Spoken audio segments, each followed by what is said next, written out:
welcome to the Catholic Forge, a conversational podcast where we gather to explore our Catholic faith and discuss how it forms our lives. All are welcome to join in this conversation and journey. Thank you for listening. Hey everyone, welcome to the show. This is Eric in Missouri. And this is Ben in Kentucky. Ben, may I begin with a spot of poetry? If you must. This is from the well-loved, strange, curious, ambiguous, haunting poet Edgar Allan Poe. Good choice. Fill with mingled cream and amber, I will drain that glass again. Such hilarious visions clamber through the chambers of my brain.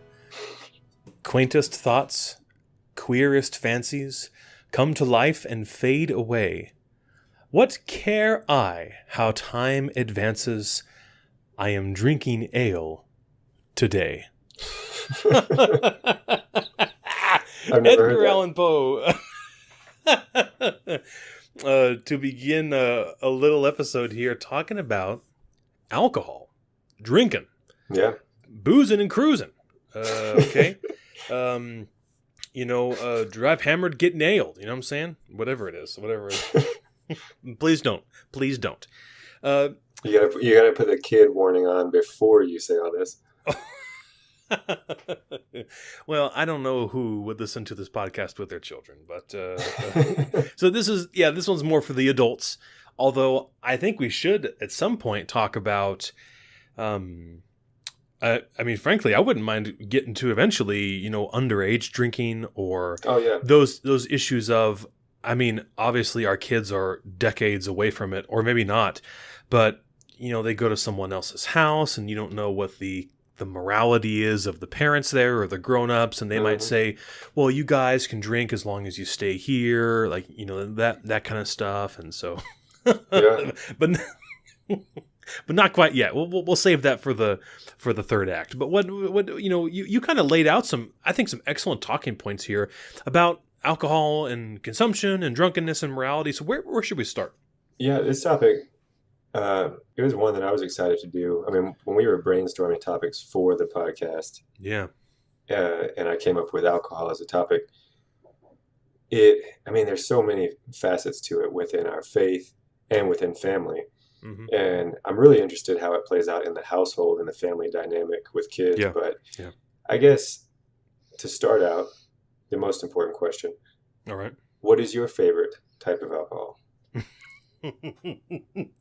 So we're talking just category or a particular drink? You can go specific drink, but if you want to keep it more broad, narrowing it down, beer, whiskey, wine. Right. I have gone on a journey. How would you say? I have gone far in a field. with all the different families of alcohol. And when I turned 21, having done very little underage drinking, I think, I started with dinner, wine with dinner and that kind of thing. Mm-hmm. I didn't really care for beer in particular. And then I went to college, and suddenly, when faced with all these other masculine men and who wanted to go to the bar and drink beer. And so I found beers that I liked, quite enjoyed. In fact, I just picked up a 6-pack I'm not drinking one now, but I just picked up a 6-pack this evening of a delightful beer from Big Sky Brewery out of Montana. I think Missoula, but you have to fact check me on that. Called Moose Drool. And, man, sounds thick. It is, the cover art is this moose drinking out of this mountain lake somewhere in Montana. Oh man, it's thick and dark. You can't see the sun through it. If you hold the bottle up to the sun. And for a while, that was all I wanted to drink. I even said that. I was like, if I can see through it, I don't want to drink it. That kind of thing. And I was just being young and trying to show off. But then I was really more into Pilsners and that kind of stuff, especially with certain kinds of food, fish, or even pizza or whatever, chicken. Yeah. But now, well, I won't say now, but then I moved to Kentucky, and you know what happened. It was just bourbon every day and every night, and I really had a remarkable I mean, I just fell in love with it, and not only with bourbon, but with the distilleries themselves, with getting to experience the crafting of this liquor, of this fine mash whiskey, and having gone to, I think I've gone to half a dozen of the distilleries there on the Bourbon Trail, and so if I had to pick just one, if you just forget those last 2 minutes, all this stupid storytelling, it's definitely Kentucky bourbon, and I can even go take a step beyond that and tell you exactly which one, and that is Woodford Reserve double oaked. Whiskey bourbon is my very favorite of bourbon whiskey, and so if I had to pin it on the wall, that'd be it. What about you? First of all, the bourbon thing I have found, because I haven't always lived in central Kentucky. I was raised in western Kentucky. Okay. And I've learned after moving to Lexington, being in this part of the state, in some ways it's like a different state. When you get into the horse stuff and the bourbon stuff, like in western Kentucky, nobody's talking about that stuff. Nobody's all into horses and bourbon. Right. It's not even on the radar. I mean, sure, you've got people that drink bourbon there, but yeah, then moving to central Kentucky, like you said, everything is bourbon and horses. I mean, everywhere and wildcats and and of course whatever. Sports, sure. Yeah. So I kind of felt like it was my duty, kind of like you said. I moved here. It's everywhere. I guess I gave in to the advertising, the cultural exploitation. Right. So I actually never even tried bourbon. So I tried it, and I've got to admit, it's not my thing. I don't have a taste for it. But the one that I did think, I believe I could acquire a taste for this was exactly what you said, Woodford Reserve Double Oaked. My brother had some. I came to learn too that it's like $60 or $70 a bottle, so that's discourages me from that's an expensive habit I don't want to start. Right. Sure. But my answer though would be wine. I love wine, and I'm I guess it's kind of the reverse of your story. I started very much like you, didn't do a lot of underage drinking, but I had an aunt and uncle in Vermont, so I still do. They're living. That when I would go visit them, I felt so cool and big because even when I was about 19 or 20, they would let me have a glass of wine with dinner, just like they were. All right. I would go visit them a lot on my own without my parents there. Sure. They'd be like, "Oh, come on, your parents aren't here. You can do what you want." So I thought I was so cool. And, yeah, sure. But I did really. I don't know that I would have really sought wine out without that influence, but I'm a big wine drinker, and I prefer red wine. Okay. If it's a 100-degree summer day, a chilled white wine is a little better on the palate. But sure. And I like beer. I'm not a connoisseur of beer, but I love a cold beer. Kind of like you, I went through a phase of disparaging light beers just because I truly do enjoy like a dark amber beer better. But now I'm not gonna throw it on the floor if somebody offers me a light beer and I'm at their house. Right. So anyway, I'd say wine. I mean, you got to give it up for light beer, because I know we're going to talk about drunkenness here in a little bit, and I don't mind saying when Tori and the kids were out of town in Kentucky visiting with Emma and all that, I got a 24 or 36 pack of Coors Light, and I drank it in like 4 days or 5 days, and I'm telling you, like, I could sit down. I mean, I'm a big guy, but I could sit down and crush 4 or 5 in a row, and it's just like drinking water. Like, the alcohol content is so low that, like, and if I'm eating anything with it, pasta, any kind of carb, it's not. I mean, nothing. Like I'm not trying to like be Superman. Like, I really there was no impairment whatsoever. Not even a tingle. Yeah. And so if you want to get the flavor of the hops and all that kind of stuff, then that's a nice way to enjoy it without the side effects of getting even a little tipsy, or maybe just a little tipsy if you don't have that threshold for it. I will say just quickly is that my cousin, who I call my uncle, Uncle Bart, and I I don't know why I call him Uncle Bart. That's a separate episode. Yeah, that's right. I love him. I call him Uncle Bart. But we both really enjoy whiskey, and I don't, or bourbon and whiskey. And I don't know that he's drinking so much anymore, but for a long time then we were going back and forth, and like I would buy a bottle of Eagle Rare and drink it and kind of tell him what I thought about it, and then he would buy like an Evan Williams Select or a limited edition, and he would drink it and we compare notes and that kind of thing. And then I started watching all these documentaries on Netflix about wine production, and I just became enthralled. And then it's like I got my big toe in the pond, and that was basically the equivalent of starting to look at the family of wine. And immediately I was like, I can't, because at least with bourbon, at least Kentucky bourbon, they're really only, now there are like 60 or 70 distilleries and brands, but basically it's coming out of the same dozen or so distilleries. So you could actually, over time, taste it all. You can go to private tastings where you drink the really, really super expensive stuff, but like just like a shot of it, that kind of thing. You could actually get through the majority of what exists for bourbon whiskey. But wine, forget it. Oh, you'll never drink it all. And season to season, vintage to vintage, all the different varietals, impossible. And so I was like, maybe I should just stick with Coors Light. I don't know. It's just I'm fascinated by it, but I just don't think I have the time or the resources to work my way through such a universe of opportunities, of tastes, of flavors, of flavor palettes and combinations. And that's even before you talk about having it with different kinds of food. Oh, you know what I'm talking about. Well, and I should say, so people don't get the wrong idea, I am not drinking high-end stuff, and I'm not a connoisseur. I haven't even tried.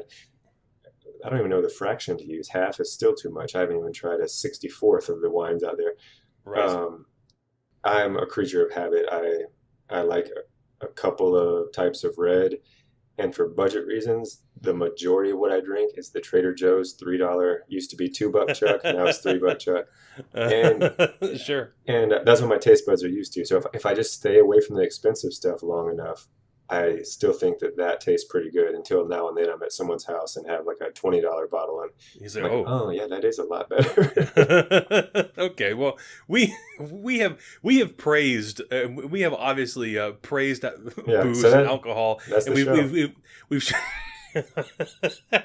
and you're welcome. No, obviously we enjoy it, but obviously alcohol is a considerable source of trouble for a lot of people, and how sad that in so many situations or in unfortunate events or instances we see one of the involved parties being alcohol itself. And so let me just offer this, from the catechism, maybe just to jumpstart a little bit of a morality discussion. And I know you have some questions along these lines. Yeah.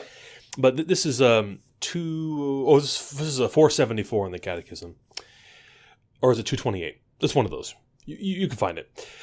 The question is, what duty do we have toward our body? And here's what the catechism responds with. We must take reasonable care of our own physical health and that of others, but avoid the cult of the body and every kind of excess. Also to be avoided, of course, are the use of drugs, which cause very serious damage to health and life, as well as the abuse of food, alcohol, tobacco, and medicine. Now, let me ask you a question, and then you can ask me a question, just to tit for tat. When the catechism says abuse, were my 4 or 5 Coors Lights in a row abuse, or how do we how do we define this term, abuse? I think it has to be, when dealing with alcohol, it definitely has to be situational, and it's going to be different for each person, maybe. Now, I think there's probably some black and whites that apply to everybody. But, well, for example, if someone's able to consume a fifth of whiskey and not be drunk while they're not committing any moral sin, in a state of drunkenness, that's probably a good indicator that they are abusing whiskey if they have that high of a tolerance to it. You know what I mean? Sure. So it's going to be, some things are definite, but like you said, now me, I'm really skinny. 4 or 5 of any kind of beer is probably going to have me Sure. impaired to an extent. Sure, sure. So it varies situational depending on the person and well, like you said, even what meal or no meal, that kind of thing. Right. So I think abuse, if I had to put a definition for myself, and if we're talking, do you want to keep it narrowed to alcohol? I Um, mean, the catechism quote, went kind of broad with yeah, all things, but yeah, I think for the sake of the episode, just with yeah. alcohol for So now. Yeah, please. we have so much medical knowledge these days. I mean, so much science we didn't have necessarily even 100 years ago Oh, yeah. that we're even able to know the effects, regardless of drunkenness, the effects on your liver, the effects. We can take all this into account. So I think you do have to look at it as on an entire health spectrum of, am I indulging in this too frequently? Is this Hmm. going to have a negative effect? Sure. Hmm.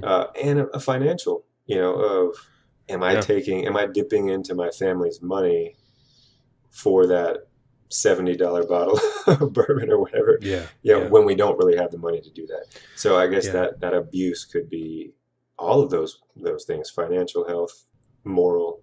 What do you think? I think the frequency is something I hadn't thought about immediately when I thought of this, but that's a really good point. Because we use the term moderation, everything in moderation, Hmm. and moderation, the term itself suggests a frequency of some sort, and so so not every day or every other day, but again, it would be a person to person situational kind of thing. Yeah. I would also say, and we had mentioned before on the show, I don't know what episode it was, but we talked about one of the ways that we can at least start to approach judging with italics and quotation marks. You know what I mean? Yeah. But getting our heads around, is this sinful? Is it not? Is intention? Oh And yeah. if you go into that bottle of Buffalo Trace looking to get away from your problems, and you are gonna drink it until your body says no, then maybe you're on the wrong side of the moderation coin. You Right. uh, um, for what it's worth, the last two times I got drunk. I mean, I hate to say it, but I mean, I'm embarrassed by it. Like, I really am. But Yeah. I know what you mean. last two times I got so drunk that I was sick. I didn't intend to. Yeah. It's just it caught up with me. What's the? I'm trying to laugh because I feel ashamed. What's the what's the saying? Liquor, no, beer and liquor, or beer Beer. then liquor, get sick quicker. Liquor then beer, in Never. the clear, or never Okay. fear. Yeah. Is that, I've heard beer before liquor, never sicker. Liquor before beer, have no fear. Yeah. Same thing. well, I'm here to stay.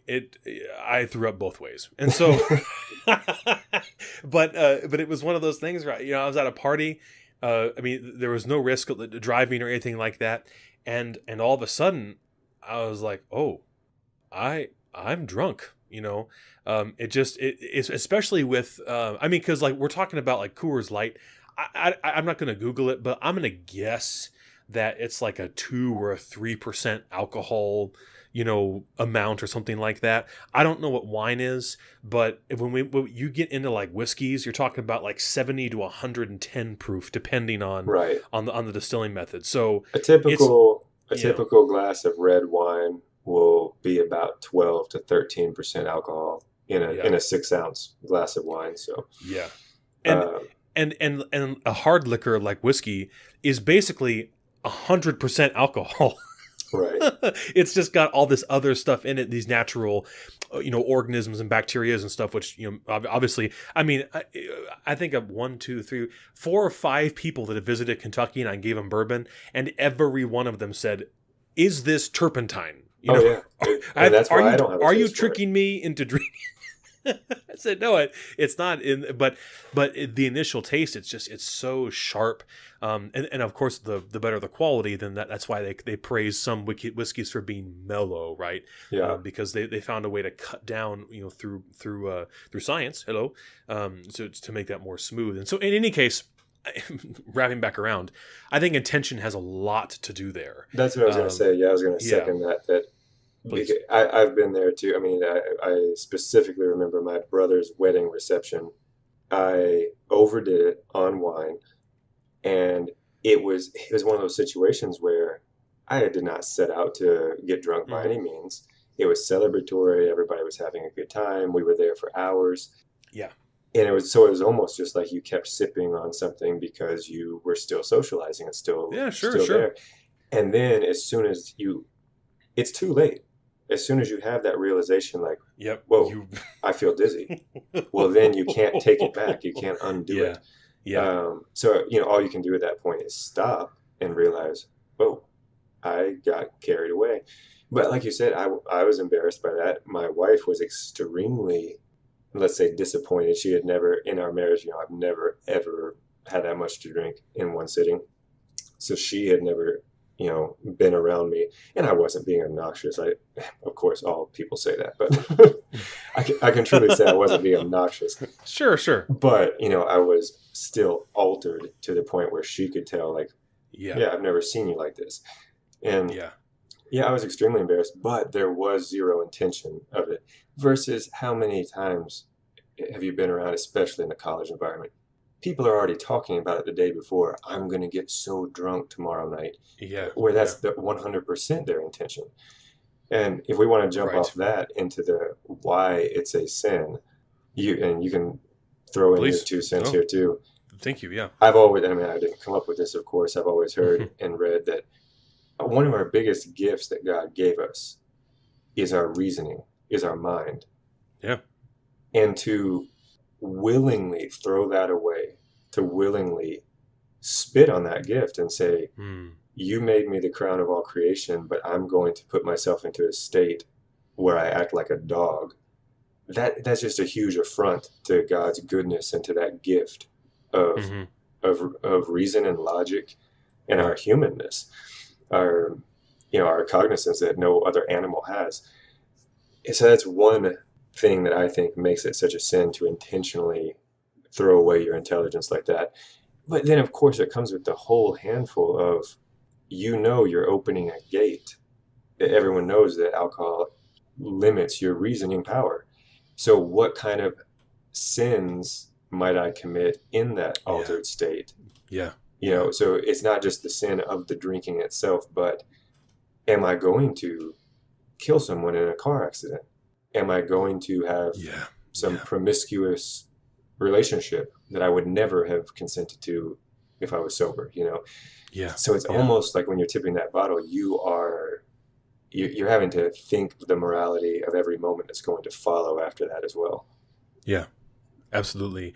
And I mentioned kind of toward the beginning of the episode how often, most grievously, we see alcohol and other drugs come into play in these very tragic, awful stories. And certainly you mentioned drunk driving. I don't even want to go down that road, no pun intended. But yeah, thanks. But you're right. And then of course, I'm kind of playing to it a little bit here, but obviously, in the TV shows and the movies and everything, the next day rolls around and the guy wakes up on the bathroom floor and he doesn't know how he got there and he forgot everything he did the last night. And then he walks into the bedroom and then there's the girl and, that kind of thing. Right. Yeah. And so I'm not trying to like say this is a real life thing that happens, because that's drama and but drama reflects life. But if you did something and you were in such a state of inebriation that you forgot about it, how could you carry this to confession? Or good point. Or if you don't care for that, how could you even make confession to God, to ask God for forgiveness if you've genuinely, totally forgotten? Now, if John was here, I'm sure that he'd say, "Oh well, there's some, since he's not here, there's no answer. It's a mystery." But I've already been thinking of how much he's going to criticize us for this episode. All the rambling and the oh no, this is wonderful. The non-essential beer talk. Well, he's envious and because God made him very sensitive. He is like a little lightning rod. No pun intended. But And I mean, I tease, and if he was here, he would say this. I know that he would. But for whatever reason, if he drinks even just a little bit, he gets the headaches. They kick in so hard. I've been with him, like, when we were working together, every now and then I would go over. I've said before, I went over on a Sunday night and we would sit and have a cigar or smoke our pipes. And every now and then, we'd have a glass of wine, or there'd be some whiskey or some bourbon. Put on your tweed jackets. I wish. I always wanted to get a peat coat or something like that.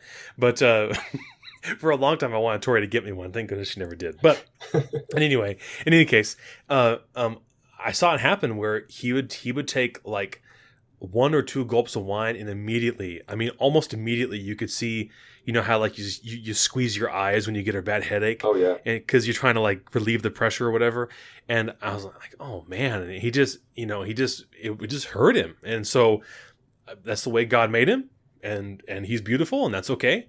But I always teased him because of it, But it was genuine, and so we just enjoyed other things, and of course it was being together. It was the beauty of that social time that made it so special, not what we drank or smoke or whatever it was.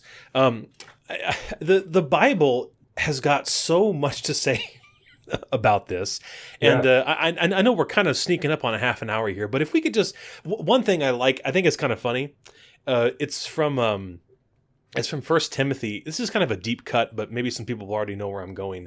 1 Timothy 5:23, and Timothy, or Paul to Timothy, is talking about he's kind of getting to the end of his letter a little bit, and he's talking about all these things that he wants him to do and things to lock in. He's talking about, maintain the principles without bias, do nothing in a spirit of partiality.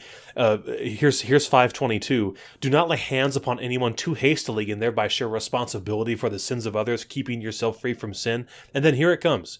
Do not drink water, or no longer drink water exclusively, but use a little wine for the sake of your stomach and your frequent ailments. Now, first of all, Timothy, was he like sick? Yeah. I don't know, but he's and then he goes right then. 5:24, the sins of some men are quite evident, going before them. So if we took out 23, it would read like this: do not keep yourself free from sin. The sins of some men are quite evident. Now that's reasonable, but instead we have this weird verse about not drinking water exclusively, but having a little wine for the sake of your stomach. And so, and of course, you know what I'm going to say. I've heard so many people say, well, of course we should drink because Jesus turned water into wine, man. We're going to party, And it's like, well, fair enough, and it was gallons of, it was whiskey barrels worth of wine, that we think that, historians tell us that they were probably present there. I mean, barrels of wine. So Jesus, he wanted the people to be happy. He wanted to ironically, he shows himself to be the source of the celebration. Even in his first act in public ministry, he says, "You will drink on me, and I will be your joy." But since we're not there yet, here's some $3 chuck, and there it was, poof, in the barrels. What else do you see in Scripture that's either problematic or that people use in defense of drinking or against drinking? And certainly, if you want to comment on it, some faith traditions look down on it a little bit more. Some faith traditions hold it up a little bit more. What do you think? Yeah, and I don't want to slam anybody because I've got close friends and close family that are in the fundamentalist kind of camp of Christianity, and they are very anti-alcohol. And that's more of a part of my psyche than I realized, because even becoming Catholic, where our church is very much okay with, responsible drinking and drinking in moderation, just all the years of being mostly surrounded by more of a Protestant culture, and even a Protestant culture who is against alcohol, because not all Protestants are. You come from a Presbyterian background. They're a little more cool with drinking than, say, maybe Southern Baptist or something of that nature. But that has gotten in my head somewhere in the back that drinking is bad. So it's, even though I consciously know that that's not true, and I I'm not sitting there feeling guilty when I have a glass of wine, there's still some little element of taboo to it, to me. And I think partly because of that, my dear sweet, God rest her soul, my Southern Baptist granny, who, I mean, thought with her, to her very core, that alcohol was the devil's creation. It would break her heart if she knew that I drank it to any capacity. But so there are different takes on it, and I've even heard, you're talking about in Scripture, this kind of stretch of interpretation that, well, the wine was non-alcoholic, and that Jesus turned water into wine, but it wasn't fermented, so it wasn't alcoholic. And that would have been the end of that party. Thank you very much. Yeah. And we can kind of see the counter evidence of that in statements, most people serve the best wine, that's right. And then once the guests are drunk, implying that it is alcoholic. Right. And there's the other verse later in Scripture, where I think it's Peter, right, that says, "No, we're not drunk. It's only 9 a.m." Yeah. So again, just clearly indicating that the wine of their time was alcoholic. But it's a weird mix because, like all things created by God, it's a wonderful gift, and it's so good, and it's meant to bring us happiness. But I find a direct, easy correlation with sex, because sex is also something that's pleasurable, powerful, but can go terribly wrong when misused. And alcohol, very much the same way. Yeah. And of course, in Scripture, we see characters that didn't drink, that were, especially the Nazirite vow of not drinking any wine. So even then, it's clear that it was very much a personal, situational enjoyment, that it's not for everyone. Yeah. And for those that it is going to be a part of their life, that your drunkenness was still looked down upon. You see plenty of evidence for that. If you have anything on that before I take a turn here? Take the turn. Let's go. Okay. So I want to make sure we get to this, because being a parent, yes, and having especially all those taboos in my head, like I said, like, well, sure. Is alcohol bad? What's the right raising little kids? Let me ask a quick question, because I think it will will inform what you're going to say. Do you drink around your kids at all? Oh yeah, a little bit. Yeah. So when they ask you, "What are you drinking?" What do you say? What do you say? I tell them wine. Okay. Or, honestly, and this is one of the things that it's funny, but then it makes me like kind of take pause. Like, is this a problem? One of the cutest words that Olive, my 19-month-old, can say when she says beer, it is hilarious, because baby talk is just. It's got a R at the end of it, so no baby can say an R very well. Right. I'm not going to embarrass myself by trying to mimic her. Okay. But yeah, and they love smelling it. They ask Evie. She just turned 5 yesterday, by the way. Yay! They love to smell it. If I'm drinking wine, Olive will say, "Smell," and put her nose down and kind of sniff. And Evie's getting to know the names of them. And this is when, oh my gosh, she was about 3. And we were talking about frequency earlier. Can frequency be a problem? Uh-oh. I never have more than a glass and a half of wine. I like to pour it while dinner's cooking, start sipping on it, maybe finish it up with my meal. A lot of times I'll finish it before dinner's served. Sure. Kind of a happy hour type thing. Yeah. But never more than that. I never, hardly even feeling, hesitate to even use the word buzz, but certainly not any kind of drunkenness, but just the frequency with which I drink it. I pulled up from work one day. They were out in the front yard playing, and I had the window. It was a nice day. I had the windows down, and Evie comes running up to the window. She said, "Hey, Daddy, would you like a glass of wine?" And I was like, "Whoa!" I was like, "No, am I drinking too often that my 3.5-year-old thinks it's the first thing I want when I get home from work?" So that kind of gave me a reality check. Unbelievable. Okay. My gosh. But what do you drink? Do you drink around the kids, or is it more sure. after they're in bed? Or? Well, both. I mean, if there are like beers in the fridge, then they'll go in there and Daniel will. I mean, he calls half of everything. I'm not saying that well. He calls a lot of things ketchup. He's just weird, but he also the cute baby thing that he says right now is he calls blankets balik balik balik balik. And so when I'm laying down in bed or on the couch and he'll come cuddle with me and I'll put the blanket over, he'll say balik balik cuddle, and I was like, sure, that's fair. And he's funny, but like Hannah will point at the beer and she'll say, "Oh, this is mommy's drink," or whatever and I'll say, or daddy's too, and I'll say, "Oh yeah, that's our special pop." Like what?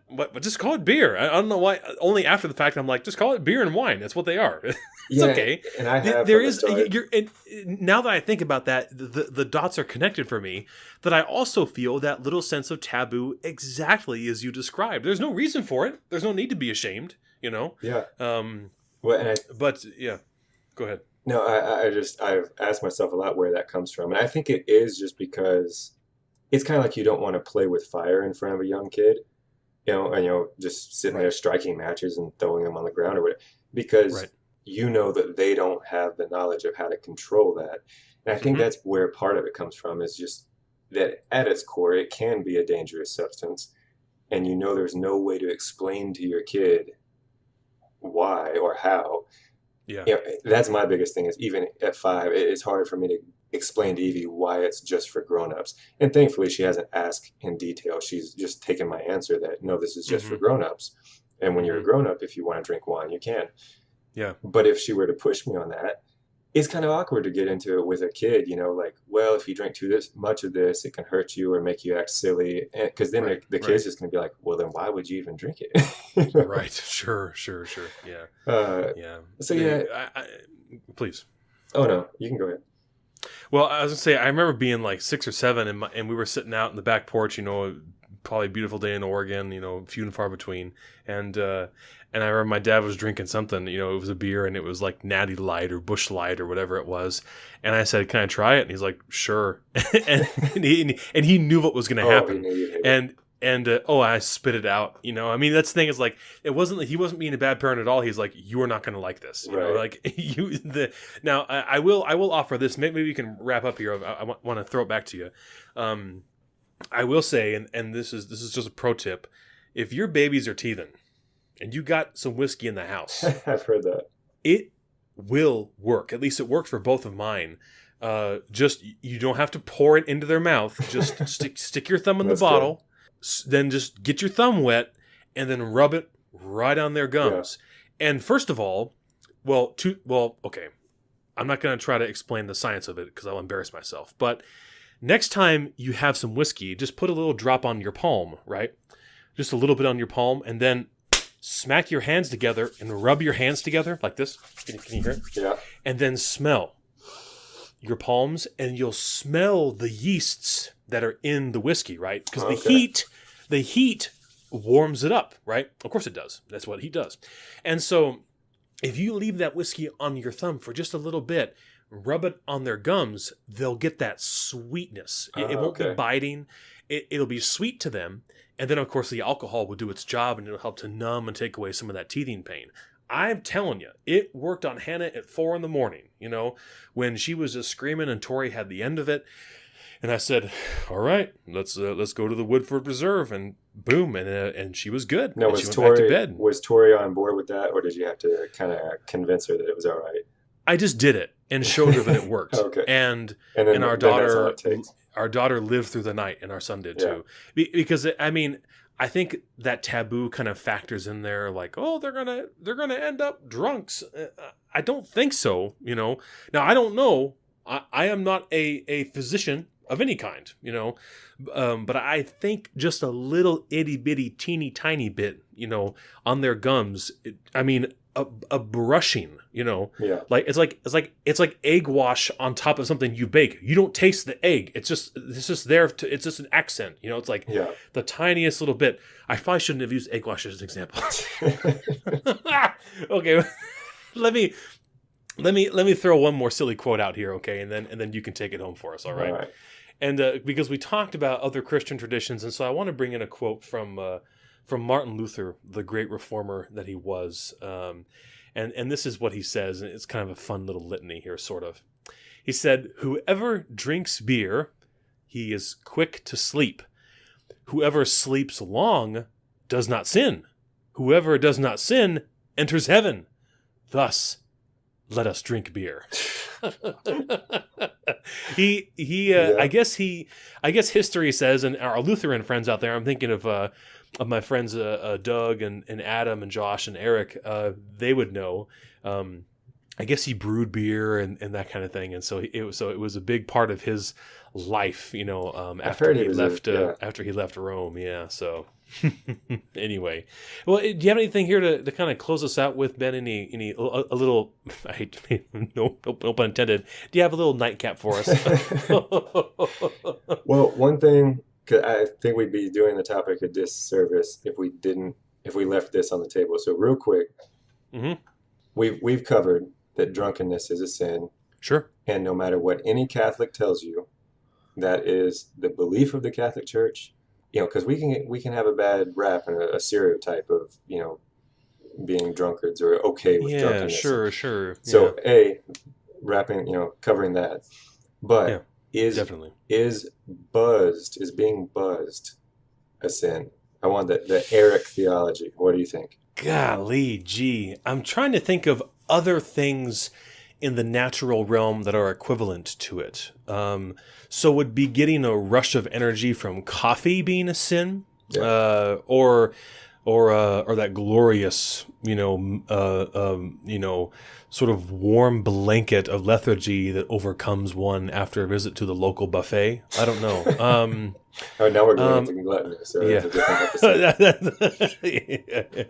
Yeah, but I at first blush, I would say no, but I'm speaking personally. I am not trying to represent Catholic thought, but let me just offer this. I know, for example, that when my throat starts to get just a little bit raw, that I really need to pull back on how much I'm smoking, or I know that when I don't drink enough water and I drink too much coffee, I get that little bit of heartburn. So I know that I'm like, oh, I need to balance it out. I need to slam, 30 or 40 ounces of water real quick and then wait a little while before I have my next cup of coffee, right? So that I'm not going too far and I'm going to either make myself physically uncomfortable or hurt myself, put myself in a place of discomfort. I would say that, again, this is just me personally, I would say that God sort of gives us these physical warning signs, Right. He put them into our body like fail-safes. And so I'm just me, I would say that being buzzed is like that. It's nice and you can enjoy it, and it's not going to corrupt you. You are still, I would say most people are still fully functional, even in that state. You get that ever soft, just flush of the cheeks and that kind of thing. But it's also like a yellow light, you're kind of getting there. Maybe you can, go slam a loaf of French bread and have another beer, but just maybe kind of start pumping the brakes a little bit. No, I agree. Don't go back to the Buffalo Trace because red light. That'd be my answer to that. Now, I will agree with the billboards all over the place that buzzed driving is still drunk driving. I don't advise anyone to drive buzzed. Oh, no. Yeah. Because if you're feeling that effect of relaxation, that means that your reaction time might be a little relaxed too. But if you're just drinking to the point of that warm, fuzzy, relaxed feeling, I'm with you. I think that if it's not altering your mental abilities, if it's not making you treat anyone or yourself differently, then I'm going to be inclined to say that it's not a sin. And again, this is Ben theology. This is not the Catholic Church necessarily, but I think that's probably part of the reason that God gave us that gift is for that small lifting of spirits. Yeah. And maybe, I'm going off on a theological deep end here, maybe even part of the reason why it is the drink that Jesus chose to be part of the Eucharist. He didn't use water, he didn't use some bland, he used wine, because maybe he for the reasons that it is a social drink and it brings people together and happiness. And so wrapping up, I'd say, yeah, if you're a little bit of a buzz, you're probably okay. But all Christians should aspire to never be drunk, and raise your kids with a strong example and understanding of alcohol. And we were talking about that, explaining to them our actions are the best explanation. If they grow up in a household of seeing moderation, that's right, and control, that's what they're going to use when they get of age to drink. And absolutely, yes, absolutely. So very good, awesome. This has been the Catholic Forge. Thank you for listening. We'd like to close, as always, with a prayer and a blessing. May God the Father, God the Son, and God the Holy Spirit bless you, guard you, and lead you to eternal life. In the name of the Father, the Son, and the Holy Spirit. Amen. Amen. Thank you for listening to the Catholic Forge. We hope you've enjoyed this episode and will leave us a positive rating and review on iTunes, SoundCloud, or YouTube. I just found out, man, that you can leave reviews on Facebook. I just saw it today. It just kind of flashed on the screen. And I said, I need to look into that more. So check that out. Check us out on Facebook. Continue the conversation with us on Facebook and Twitter. And to get a hold of us, if you have questions or comments, write in thecatholicforge@gmail.com for more information about the podcast. Visit our website at www.thecatholicforge.com. And we especially thank our glorious wives for their continued support of this project. And we thank you very much for listening.